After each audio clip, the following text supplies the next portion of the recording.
Good Morning Business, le grand entretien. Un tout nouveau président à la tête de la Fédération française de rugby, élu en juin en remplacement de Bernard Laporte. Une Coupe du Monde dans quelques semaines, moins de 2 mois. Bonjour Florian Grill, Bonjour. Président de la Fédération française de rugby. L'actualité cette semaine, c'est que cette Coupe du Monde va commencer le 8 septembre. Il y a 100 000 places qui ont été mises en vente encore cette semaine. Vous n'avez pas les chiffres précis, mais vous sentez que ça part très vite. C'est parti extrêmement vite. Ouais, c'est quoi, 2,8 millions au total de à places? peu près, oui, c'est ça. Et puis il y aura 600 000 visiteurs étrangers qui vont venir en France. Ça va être une fête considérable pendant 51 jours qui va animer tout le pays. Il y a eu beaucoup de déceptions sur le prix des places pour les Jeux Olympiques. Là, les tarifs à partir de 40 € pour les phases finales, 10 € à partir de pour les matchs de poule. Là, c'est abordable. Oui, c'était très important que le rugby soit accessible à tous ceux qui le veulent. Alors après, forcément, on manque un peu de place tellement le succès est au rendez-vous. Mais oui, c'était important qu'il y ait des prix accessibles. Il faut que ça reste un grand rendez-vous populaire. Ça doit être un grand rendez-vous populaire. Ça doit être un grand rendez-vous des territoires aussi. On a la chance d'avoir 10 villes hautes. Donc on va couvrir vraiment l'ensemble du territoire. Et donc ça sera une fête nationale considérable. Donc pas possible en revanche d'acheter plus de 6 places par personne. Là on est dans le partage en fait, c'est ça? On est bas au rugby, on est dans le partage, on est dans la convivialité, donc il faut qu'on puisse faire la fête et puis qu'on puisse permettre à tout le monde d'en profiter. La Coupe du Monde, ce sera du 8 septembre au 28 octobre, ça se passera évidemment en France. Le match d'ouverture, alors là c'est une affiche de rêve, France-Nouvelle-Zélande au Stade de France. C'est pratiquement une affiche de finale. Là je crois qu'il n'y a plus de place. Ah non, là il n'y a absolument plus une place. Tous les gens qui me téléphonent, je peux leur dire d'arrêter. Voilà, non, ça va être un événement fabuleux. France-Nouvelle-Zélande, on ne peut pas rêver mieux pour démarrer la Coupe du Monde. C'est le deuxième sport le plus médiatique en France. Concrètement, économiquement, vous attendez quoi en termes de retombées? On est le deuxième médiatique en France, mais on est le 10e au nombre de licenciés. Et en fait, c'est ça l'enjeu, c'est d'amener plus de gens à venir au rugby. Et en fait, il faut qu'on dise à tout le monde qu'on profite de cette Coupe du Monde et de cette lumière médiatique, mais pour dire à tout le monde que le rugby, il y a le rugby à 15 que tout le monde connaît, il y a le rugby à 7, il y a aussi un rugby à 5 qui est sans choc, sans plaquage, basé sur la passe et l'évitement. On a aussi des clubs qui font du rugby adapté, du rugby pour des personnes en situation de handicap, du rugby santé, qui vont dans les quartiers prioritaires de ville. Le rugby, il est vraiment ouvert à tout le monde. On fait du rugby santé. Du rugby féminin. Du rugby féminin qui est en hyper croissance puisqu'on est passé de 8% des licenciés à 12% des licenciés. Donc en fait, le rugby, il est vraiment accessible à toutes et tous et il joue un rôle sociétal, pas simplement un rôle sportif. On joue un rôle éducatif, c'est certain. On a été inventé à l'école et conçu presque pour la dimension pédagogique, mais on joue aussi un rôle sociétal et le rugby, il est ouvert à tout le monde et même à des bénévoles qui ont envie d'accompagner des parcours de vie. Ça reste un sport qui est très marqué géographiquement, le sud-ouest de la France évidemment. Certaines villes, Bourgoin-Jallieu, j'en suis originaire donc je peux vous en parler du rugby, mais c'est pas un sport qui est réparti équitablement sur le territoire. C'est ça l'enjeu aujourd'hui? C'est notre enjeu à la Fédération française de rugby de réussir à avoir une meilleure couverture plus homogène de l'ensemble du territoire et on va augmenter les moyens dévolus aux ligues régionales et aux comités départementaux et notamment ceux du nord de la France parce que c'est vrai qu'il y a un gros potentiel de développement du rugby en Bretagne, dans les Hauts-de-France, dans le Grand Est. Il faut qu'on développe le rugby sur l'ensemble du territoire et la Coupe du Monde est une occasion pour y arriver. Vous avez un projet de 8 à 10 ans pour transformer votre sport. Vous voulez faire du rugby une fédération à mission. Voilà, c'est ça? C'est exactement ça. En fait, c'est ce que je décrivais en disant le rôle sportif est une évidence, mais le rôle éducatif est majeur et ce rôle citoyen autour du rugby santé, du rugby adapté,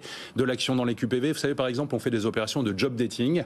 On prend 100 demandeurs d'emploi longue durée, 20 entreprises qui recrutent. On leur fait une matinée de rugby à 5, donc sans choc, sans plaquage, dans l'anonymat. On les fait casse-croûter ensemble. Au rugby, on aime bien manger, toujours dans l'anonymat. Et après, on a des taux de retour à l'emploi sur des demandeurs d'emploi longue durée supérieurs à 60%. C'est ça le rugby aussi. C'est pas uniquement la version très médiatique qu'on voit. C'est toute cette dimension.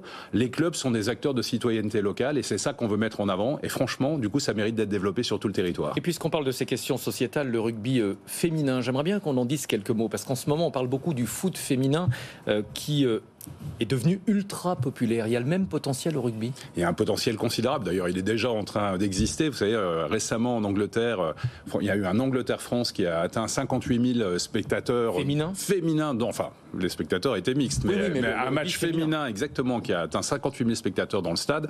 Nous, on a envie de se battre ce record, la Fédération française de rugby. Chaque fois que nos féminines font des matchs, elles font stade plein.